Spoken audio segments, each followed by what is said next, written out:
Lorsque l'envoûtement est sur un homme, tu vas arriver au niveau où quand tu le regardes, tu sens que ça, c'est pas l'homme que tu as connu.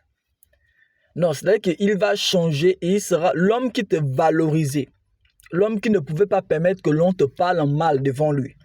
L'homme qui avait dit, qui avait juré que tu es sa princesse. Il était tout prêt à tout pour toi. D'autres même, l'homme avait déjà pris l'engagement d'aller te marier. Ou même les autres, l'homme t'avait déjà marié.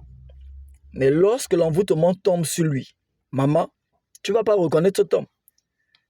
L'homme que tu vois là, quand l'envoûtement va tomber sur lui, ou si l'envoûtement est déjà sur lui, il ne va plus manger ta nourriture. Il ne viendra plus à la maison, à moins qu'il vienne seulement se changer. Il ne va plus coucher avec toi. Il va t'imposer une deuxième femme, que tu le veux ou pas. Et si tu ne veux pas, il te chasse, ou bien il quitte la maison définitivement. L'homme que tu vois là, quand il est envoûté, il est capable de prendre un billet d'avion pour aller dans un autre pays juste pour se marier en cachette derrière toi.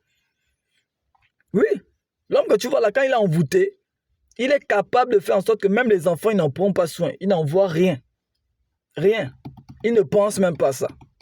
Ils ne payent même pas ta maison. Ils ne payent rien. Ils s'en foutent. Quand l'homme l'a envoûté, même l'argent qu'il te donnait, il ne te donnera plus l'argent de poche. Tu ne verras plus jamais son argent. Il fera des choses pour la femme étrangère. Et tout cela, pas parce qu'il le veut, mais parce que c'est la femme. Parce que quand un homme est envoûté, c'est la femme qui téléguide maintenant ton mari. C'est elle qui prend les décisions et lui vient seulement te les imposer. Que Dieu ordonne maintenant que l'envoûtement quitte les pensées de ton mari. Je prie que Dieu brise tout contrôle maléfique sur les pensées de ton mari. Que Dieu permette à ce que ton mari soit dégagé du piège de l'ennemi, du piège de cette femme.